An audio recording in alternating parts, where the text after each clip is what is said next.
আসসালামু আলাইকুম রহমতুল্লাহি ওয়া বারাকাতুহু। আপনারা সবাই কেমন আছেন? আশা করি সবাই ভালো আছেন।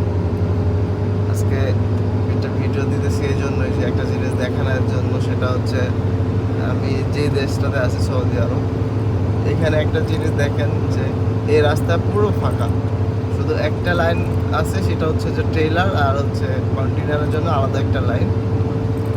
ওদের লাইন কিন্তু ওরাই যাচ্ছে, যত স্লোই গাড়ি চলো সামনেরটা পিপিলিকার মতো, তো আস্তে আস্তে তারাও পিছু পিছু যাইতেছে, লাইন অমান্য করতেছে না।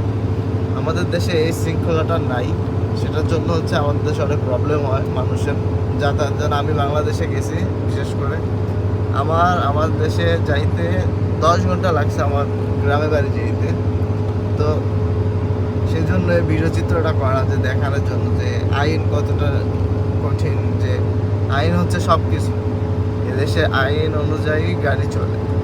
তো আমি চাই যে আমাদের দেশেও এরকম নিয়ম চালু হোক, যে গাড়ি চলুক গাড়ির মতো করে, বাট ট্রাফিক সিগন্যালগুলো যেন ঠিক মতন চলে, ট্রাফিক রাস্তায় যেন ট্রাফিক না হয়, বড় বড় গাড়িগুলো যেন তাদের মন মতন চলে না, তারা যেন রাস্তা ঠিক মতন পারাপার করতে পারে, তাদের লাইন আলাদা হয়ে যাক।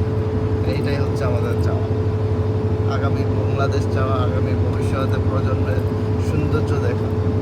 সো ভালো থাকবেন সবাই, আসসালামু আলাইকুম।